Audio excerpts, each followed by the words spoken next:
चाहे मैं रहूं जहां मैं चाहे तू ना रहे तेरे मेरे प्यार की उम्र सलामत रहे I kissed the wind.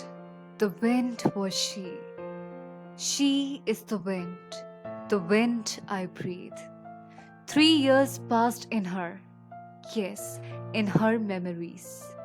Yes, I moved on, but turned silent. Shh. February 29, 2008. I was traveling in train, with happy, yet in pain, my dumb brain. Sitting near the window, staring at my front seat, the cold winds kept kissing my cheeks. Something snatched my attention, those digits written over the seat. I gazed, I blinked, and went near. I dialed the digits. Don't know why, but I did. I made the call, heard the ringing sound, as if something was going to heal my wounds. I waited, sighed. It kept on ringing. Till the last phase of the sound, I kept on listening. Sound stopped. Someone picked. Silence was there, silence on my lips. Hello, she said. I skipped a heartbeat. Hi, I replied with blush on my cheeks. Who are you? I asked. She replied, I'm the blush of your cheeks, your skipped heartbeat, your ears soothing hello sound, that ringing sound which will heal your wounds. After so long, I smiled a wide smile. From there, she and I talked for a while. I stepped out of the train, dancing on toes, taking turns with winds I poured. Her mysterious voice, mesmerizing words, intoxicating vibes, every love line she said. I bent down the way she introduced herself. I bent down in drunken pairs love resides, you breathe, I survive. I bent down, unspoken love lives in eyes, 'cause love is a fine wine. I bent down her every heart melting lines. When boiling milk was at the edge of being spread, and I was lying heedless in bed, my phone rang. She called and reminded me that the milk boiled. I don't know how she came to know that milk is on stove. At sharp 4 o'clock, she became my alarm. She wanted me to use my heart and arms.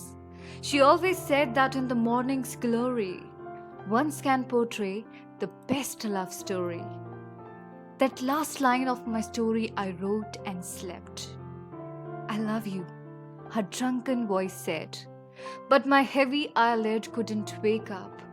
My tired body was spread on the bed. My story was her spoken words. Story was mine, but feelings was her. I just penned down words on blank sheets.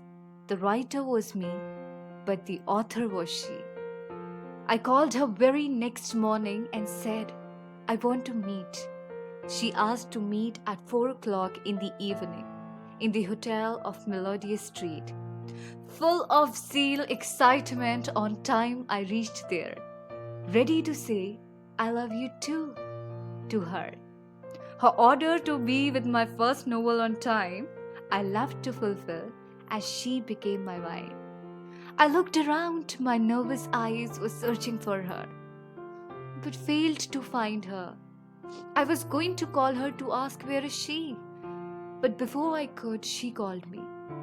She said, I won't be able to come because she got stuck in any family's problem. My smile faded away. But then I saw the most popular publisher, Mr. Harry. My feet ran towards him. I showed him my book with hopes and excitement. He said, The Unkissed Lips. Oh, I would love to read this one. I felt as if my first battle I won. He asked me to meet him the next morning. Dancing on toes, I bowed, sang along birds chirping. Lost in the dream of being a writer, I slept, waiting for my morning to be brighter. Irritating noise, clicking voice was my alarm the next day. I looked out of the window. My eyes popped out. I was swayed. The media banners of the Unkissed lips was waiting outside. Yes, I became popular in just a single night. I was messed up with interviews and was obsessed with heart-melting reviews. In just 2 weeks, I became a millionaire. And finally, after 1 month, I was free. And decided to call someone whom I had to say, I love you too. I dialed. I sighed. I thought she must be angry. Someone picked and I started saying, sorry, continuously. Exist was the last word I heard and call disconnected. My body shivered. I called again. My fingers worked slowly. This number does not exist, I heard clearly. I called her 154 times. This number does not exist, I heard every time. My eyes shed the tears of blood. My heart ached. My soul asked, who was she? I had thousands of questions. Can anyone answer them, please? With my wet eyes, heavy heart, I kept staring her phone number without blinking. Her phone number of 14 digits. What? That wasn't a phone number ever. I was shivering. Divine thoughts. She said she don't have a family, she's all alone. But on a meeting day, she was stuck in a family's problem. How? I was searching for her in hotel, though I never saw her. Why? She always called whenever I had to wake up. Why? She called me where Mr. Harry was going to come with my book. She knew everything. I think I know her. Is she someone I lost for forever? I was a smiling icon for the world, but I died every day with so many unanswered questions. Her talks, her laugh was preserved in me and all her ways. Maybe she was locked in my love's prison, and so she could never detach herself from me, neither in class 10th nor ever. My I love you too remained unsaid forever. February 29, 2012, after 4 years. It was raining, wind blowing. A millionaire stepped out of his car. Some pain he was feeling. He took out his phone and stared at the 14-digit phone number with pain. He called, waited, sighed.